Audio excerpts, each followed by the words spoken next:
নমস্কার বন্ধুরা, আবারও নতুন সরকারি চাকরির আপডেট নিয়ে তোমাদের সামনে হাজির হয়েছি ইতিমধ্যে। আজকের এই ভিডিওতে তোমাদের সাথে শেয়ার করব রাজ্যে স্বাস্থ্য বিভাগের তরফ থেকে প্রতিটি হসপিটালে কিছু কর্মী নিয়োগের বিজ্ঞপ্তি ইতিমধ্যে প্রকাশিত হয়েছে, যেখানে পরীক্ষা ছাড়াই পুরুষ এবং মহিলাদের রিক্রুটমেন্ট করা হবে। এবং সবচেয়ে বড় কথা কি, এখানে কিন্তু কোনো রকম পরীক্ষা হবে না। তাই যারা আবেদন করতে ইচ্ছুক তারা যদি ফর্ম ফিল আপ করতে চায়, তারা কিভাবে ফর্ম ফিল আপ করবে, কী কী যোগ্যতায় ফর্ম ফিল আপ করতে হবে সেগুলো তোমাদেরকে জানাবো। তাই দেখতে থাকো পুরো ভিডিওটা শেষ পর্যন্ত। 3rd অগস্ট 2024 পর্যন্ত চলবে এই আবেদন। যারা আবেদন করতে ইচ্ছুক তারা সরাসরি এই ফর্মটি কিন্তু ফিল আপ করতে পারবে। তো যদি কোনো ক্যান্ডিডেট আবেদন করতে চায় তারা কিন্তু এখান থেকে সরাসরি আবেদন করতে পারো। অবশ্যই সমস্ত ডিটেলস তোমাদের সাথে শেয়ার করব, তাই পুরো ভিডিওটা শেষ পর্যন্ত দেখতে থাকো। প্রথমেই তোমাদেরকে জানিয়ে রাখি, এখানে কিন্তু হাজার হাজার শূন্যপদ প্রকাশিত করা হয়নি বা রাজ্য সরকারের তরফ থেকে প্রকাশিত হয়নি। মাত্র 109টি শূন্যপদে রাজ্যের বিভিন্ন হসপিটালগুলিতে রিক্রুটমেন্টের আপডেট প্রকাশিত হয়েছে। রাজ্যের বিভিন্ন জেলাতে এই যে নতুন চাকরির আপডেট প্রকাশিত হয়েছে, সেখানে আবেদন করতে গেলে অবশ্যই এখানেও কিন্তু কিছু এলিজিবিলিটি ক্রাইটেরিয়া রাখা অত্যন্ত গুরুত্বপূর্ণ। তাই এই ভিডিওতে তোমাদের সাথে সেটাই জানালাম। যেখানে 109টি শূন্যপদে তোমরা আবেদন করতে পারবে। 25,000 টাকা বেতনে তোমরা এখানে কিন্তু যারা আবেদন করছো তাদেরকে 25,000 টাকা পর্যন্ত বেতন দেয়া হবে। এই পদে রাজ্যের প্রতিটি জেলাতে কিন্তু এই রিক্রুটমেন্ট হবে। তাই তোমরা যেই জেলা থেকে দেখো না কেন ডেফিনেটলি কিন্তু এখানে আবেদন করতে পারো। তো এখানে আবেদন করার জন্য তোমাদের আরও কিছু এলিজিবিলিটি ক্রাইটেরিয়া রয়েছে, যেগুলো বলবো।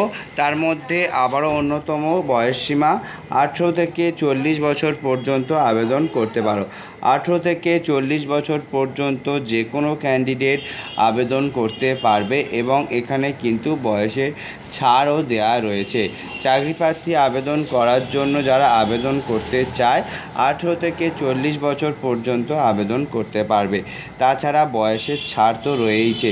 সরকারি নিয়ম অনুযায়ী যে সমস্ত ক্যান্ডিডেট আবেদন করতে ইচ্ছুক তারা যদি এখানে ফর্ম ফিল আপ করতে চায়, ডেফিনেটলি এখানে SC ST হলে 5 বছর এবং OBC হলে 3 বছর পর্যন্ত বয়সের ছাড় কিন্তু তারা পেয়ে যাবে।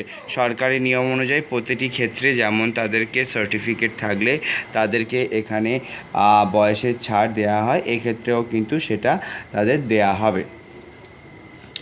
এরপরে আসি সবচেয়ে মোস্ট ইম্পর্টেন্ট যে এলিজিবিলিটি ক্রাইটেরিয়ার মধ্যে পড়ে, সেটা হচ্ছে শিক্ষাগত যোগ্যতা। এক্ষেত্রে GNM বা BSc নার্সিং করলেই কিন্তু সেই চাকরি প্রার্থী এখানে আবেদন করতে পারবে। BSc নার্সিং অথবা GNM কোয়ালিফাইড ক্যান্ডিডেটকে কিন্তু রাজ্যে আবারও রিক্রুটমেন্টের নোটিফিকেশন প্রকাশিত করা হয়েছে। তাই যেই ক্যান্ডিডেট আবেদন করতে ইচ্ছুক তারা যদি আবেদন করতে চায় তারা ডেফিনেটলি কিন্তু এখানে আবেদন করতে পারে। এর সাথে সাথে আবারও কিছু এলিজিবিলিটি ক্রাইটেরিয়ার মধ্যে কিছু তথ্য তুলে ধরা হয়েছে, যেগুলো তোমাদেরকে জানাবো। প্রতিটি ক্যান্ডিডেটকে জানানো হচ্ছে অনলাইনের মাধ্যমে আবেদন করতে হবে। এক্ষেত্রে অনলাইনের মাধ্যমে আবেদন করার জন্য ডেফিনেটলি তোমরা কিন্তু লিঙ্ক ডেসক্রিপশন বক্সে পেয়ে যাবে এবং সেই লিঙ্কে ক্লিক করে আবেদন করতে পারবে। এখানে আবেদন করার জন্য কোনো রকম আবেদন মূল্য কিন্তু লাগবে না। যারা আবেদন করবে তারা কোনো রকম আবেদন মূল্য ছাড়াই কিন্তু ফর্মটিকে ফিল আপ করতে পারবে। অনলাইনের মাধ্যমে আবেদন করার জন্য সমস্ত ডকুমেন্টস কিন্তু স্ক্যান করে তোমাদের আবেদন করতে হবে।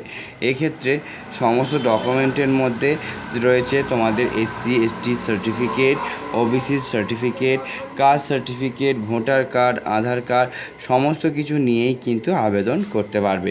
তো যারা আবেদন করতে ইচ্ছুক তারা কিন্তু এটা মাথায় রাখবে। এর সাথে জানাই আবেদনের শেষ তারিখ 3rd অগস্ট 2024, মানে 3 আগস্ট 2024 পর্যন্ত আবেদন করতে পারবে। তো বন্ধুরা দেখতেই পাচ্ছ এখন কিন্তু আমি অফিসিয়াল ওয়েবসাইটে রয়েছি, যেখান থেকে ক্যান্ডিডেটদের অ্যাপ্লিকেশান করতে হবে। এখানে অলরেডি তোমরা দেখতে পাচ্ছ 109টি ভ্যাকান্সি এবং 3 August 2024 is the last date application করার জন্য। এখানে অ্যাপ্লাই বাটন রয়েছে, যারা ইতিমধ্যে আবেদন করেছো তাদের সার্টিফিকেট ডাউনলোড করার জন্য কিন্তু এখানে ডাউনলোডের অপশান দিয়েছে এবং লগ ইন করার জন্য অপশান দিয়েছে। তবে আমরা অ্যাপ্লাই ওপরে ক্লিক করব এবং এখান থেকে আমরা ফর্মটিকে অ্যাপ্লাই করব।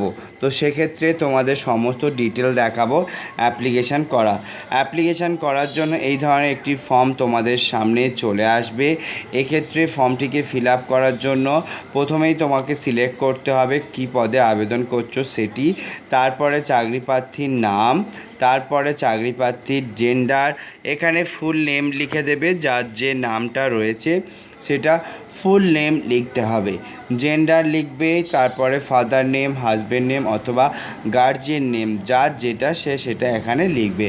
তারপরে কাস্ট কার কি অবশ্যই সে সেটা এখানে দেবে। ডেট অফ বার্থ, ন্যাশনালিটি অবশ্যই Indian, mobile number, email address, তারপরে যদি জিএনএম পাস করে থাকো কোন ইনস্টিটিউট থেকে সেটা দেবে, নাম্বার কত ছিল সেটা দেবে, তারপরে WBNC কি নাম্বার ছিল রেজিস্ট্রেশন সেটা দেবে, আধার কার্ড নাম্বার দেবে, লোকাল ল্যাঙ্গুয়েজ জানো কি না সেটা লিখবে। লিখে নেক্সট করলে সমস্ত ডকুমেন্টস তখন স্ক্যান করতে চাইবে এবং প্রত্যেকটি ডকুমেন্টস স্ক্যান করে সঠিকভাবে ফিল আপ করে আবেদন করতে হবে। তাই যেই ক্যান্ডিডেট আবেদন করুক না কেন, তারা যদি ফর্ম ফিল আপ করতে চায় ডেফিনেটলি তারা কিন্তু এখানে আবেদন করতে পারবে। আজকে তাহলে এখানেই শেষ করছি, আবারও দেখা হবে নতুন কোনো ভিডিও নিয়ে আবারও তোমাদের সাথে। যদি এই ভিডিওটা ভালো লেগে থাকে, ইনফরমেটিভ লেগে থাকে, ডেফিনেটলি সবার সাথে শেয়ার করো, চ্যানেলটি সাবস্ক্রাইব করতে ভুলো না। Thank you friend, thank you for watching this video.